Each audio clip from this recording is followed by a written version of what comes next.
Bonjour tout le monde. Alors aujourd'hui dans nos leçons, nous pouvons regarder sur iteration and programming construct.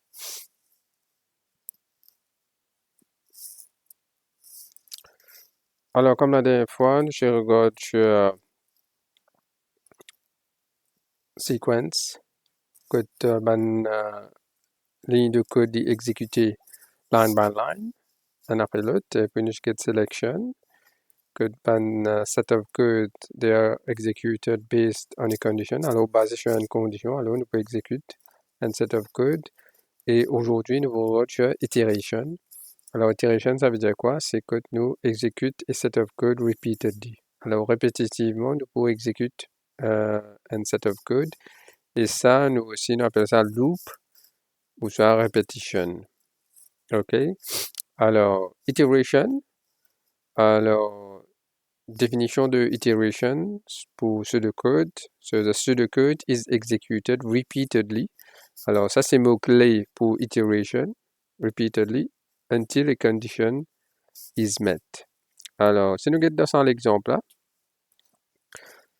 ici, nous avons, pour pseudocode, nous avons le begin et le end, et puis nous avons le output que type demand user là, pour input sur un ID.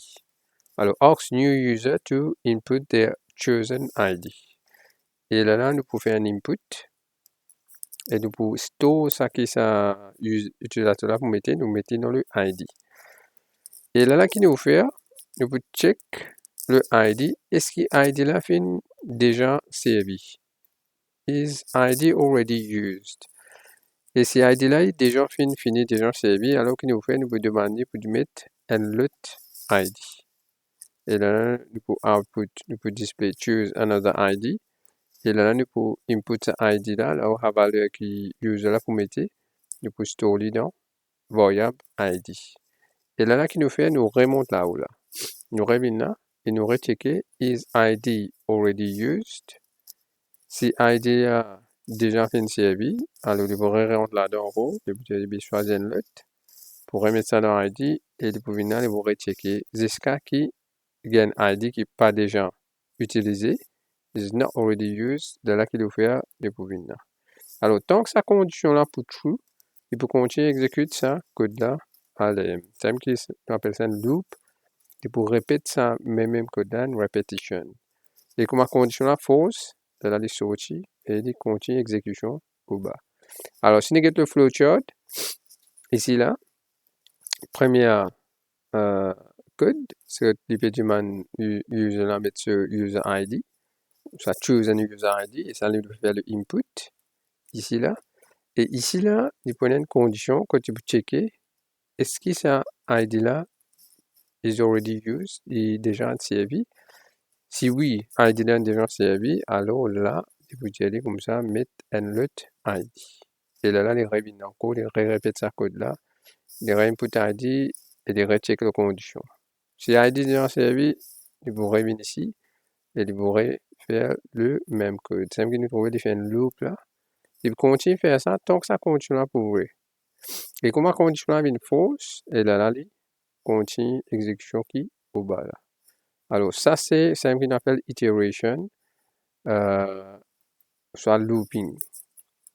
Et iteration, nous avons trois types de iteration. Nous avons le while loop, comme nous fait guetter là, que nous savons while. Alors, il peut exécuter un set of code until a condition is met.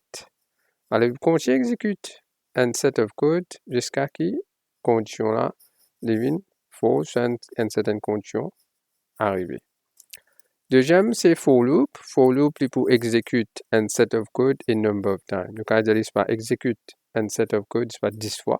Alors, il peut exécuter 10 fois. Si nous avons exécuté 5 fois, il peut exécuter 5 fois. Après, il peut continuer le reste de l'application.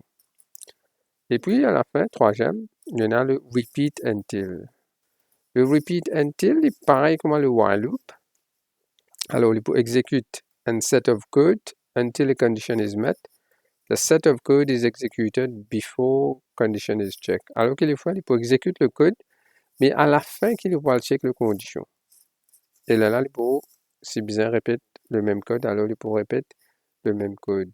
Qui différence avec while loop, quand nous check la condition avant qu'il nous commence exécute le code. Alors, pour premier, nous get while loop et nous get l'exemple de un login page. OK, iteration.login. The pseudocode is executed repeatedly until a condition is met. Alors, ça nous connaît qui pour while loop, pour exécute une condition, c'est un set of code jusqu'à qui nous arrive à une certaine condition. Alors, ça nous guetter, est-ce que le password est correct? Normalement, quand nous fait login dans une page, nous avons un account, un email ou un account Facebook. Alors, une fois, si nous faisons erreur quand nous mettons password, alors il vous nous remettre password la une fois. Si nous refaisons erreur, il vous redire nous comme ça, remettre password là. Alors, c'est dans ce pays ici que nous pouvons servir ça, while ou pas, que nous demandons à l'utilisateur qui met le password. S'il arrive de mettre le password qui n'est pas correct, alors nous vous redire remettre password là. Alors, le pseudocode, il commence avec begin et end, toujours. Alors, il fait un output, il fait un display là, l'écran, il vous dit comme ça, asks user to enter password. Il vous dit user là, mettre ce password. Et il peut stocker ça dans un boîte password là. Là, nous voilà, il commence ici. Nous allons checker si le password là est correct ou pas. While password is not correct, do. Là, il peut exécuter ça, un set of code là. Ça, c'est qui nous dit un set of code. Alors, est-ce que c'est mon petit plume là? Alors, set of code, c'est ça ici, dans le while loop. Nous trouvons le while loop là, il commence ici. Set of code, c'est il trouve à l'intérieur de ça des lignes là. Là, comme si le commencement du while loop et là, la fin du while loop. Et entre, c'est qui nous set of code. Et c'est qui peut être répété. Alors, while password is not correct, do. Si password là pas correct, alors vous pourrez dire comme ça, mettre password encore une fois. Enter another password. Il vous restaurer ça dans le password. Et là, il vous remet une checklist là-haut. Est-ce que le password là est correct ou pas? Si le password là n'est pas correct, alors il vous redire enter password. Mais si on veut mettre password, le password est correct. Là, quand il vient, quand il checker, là, il saute depuis ici. Là, il vient ici, là. Et là, il vous dire comme ça. Qui you are logged in. Alors, il termine le programme. Alors, il peut exécuter ça tant que sa condition là, vous voyez, il peut s'exécuter. Et comme la condition est une fausse, il peut continuer après le end while. D'accord là? Et ça, c'est le flowchart pour ça code là. Et ça, c'est le while loop. Maintenant, nous regardons sur for loop. Alors, for loop, il peut exécuter un set of code in number of time. Il y a 20 fois, il y a 2 fois, il y a 3 fois. Alors, combien de fois nous allons exécuter le code? Alors, c'est ça nombre de fois là qu'il peut exécuter ce code là. Alors, l'exemple, c'est ici. Alors, pour for loop, nous pouvons servir ça code de for avec next. Alors, ça, c'est le commencement du for loop. Et ça, c'est la fin du for loop. Et nous avons une variable qui nous appelle l'index. Bon, nous appelle l'index qui nous index count. Et là, nous disons le qui valeur nous commencer et tout ce code valeur qui valeur nous pour terminer. Et ici, c'est 1 à 3. Alors, nous commençons avec numéro 1. Alors, nous mettons ça dans index. Et là, nous venons là. Output index. Alors, ici, output index, nous connaissons n. Et quand il vient là, next. Alors, le bouquet prochaine valeur dans index. Et après n, c'est 2. Alors, comme si il ajoute n dans index, alors index maintenant vient 2. De là, il revient là. Output index. Index vient 2 ici. Et après, il revient là, next.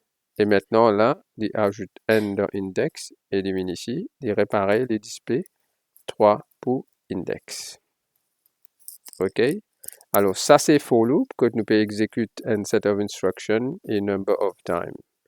Maintenant, nous pouvons le repeat until. Alors, repeat until, le pseudocode est exécuté jusqu'à ce qu'une condition is met. Alors, si nous regardons dans nos pseudocode ici, alors, repeat until est pareil comme le while loop. The set of code is executed before condition is checked. D'accord là? Alors, nous programmons ici. Alors, quand nous mettons le repeat until, nous mettons repeat avec un til ici, là, et nous setup code pour à l'intérieur. Et là, il peut dire nous output ask user to enter password. Alors, il peut demander user parce qu'ici, il n'y a aucune condition pour checker. Alors, quand normalement, exécution peut venir, quand flow là peut venir, alors il vient là, il commence ici, là, il faut enter le password, il met le password. Et maintenant, ici, il doit checker est-ce que le password là est correct ou pas. Alors, si le password là n'est pas correct, alors il remonte là-haut, il revient là, il repeat, alors il réexécute, il redemande enter password, il peut input le password. À ce stade, il check sa password là, est-ce que la password là correct ou pas. Si n'est pas correct, il remonte là-haut, il revient là, il redemande enter password, il met password. Et si le password là correct, là, il vient ici, là. Là, il termine le loop, et il vient ici, là, il continue. Différence de repeat until avec while loop. While loop, normalement, nous check condition là-haut, mais repeat until, nous check condition en bas. Alors, ça setup code là, il peut exécuter minimum n fois. D'accord? Alors, si nous get ça ici, là, le flowchart, alors, il exécute ça, nous mettons le password, et là, ici, qu'il peut check le password, c'est correct ou pas. Si le password là pas correct, alors, il remonte là-haut. Et si le password là, OK, tu peux descendre en bas. D'accord? Alors, ça, c'est le repeat until loop. Alors, nous finissons pour iteration. On a 3 types d'iteration. Le while loop, le for loop et le repeat until loop. Alors, merci et à la prochaine.